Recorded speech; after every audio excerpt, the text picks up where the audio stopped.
Yung administration ni Duterte is the worst in history. Grabe yung patayan, giniba yung iba't ibang institusyon, yan yung media, ABS-CBN, di ba, Rappler, Inquirer, talagang isinira nila.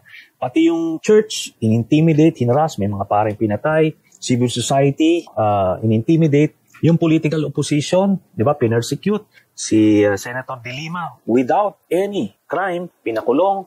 They tried it sa akin as well, falling short of that. Pinailan ako ng kaliwat ka ng libel cases, mga harassment cases, and even yung aking amnesty, kinancel nila para lang mapakulong ako. Habang ginagawa nila yan, to check yung mga watchdogs of society, biglang nagnanakaw sila behind the scenes. Yung formally, tens of billions of pesos na ninakaw dyan.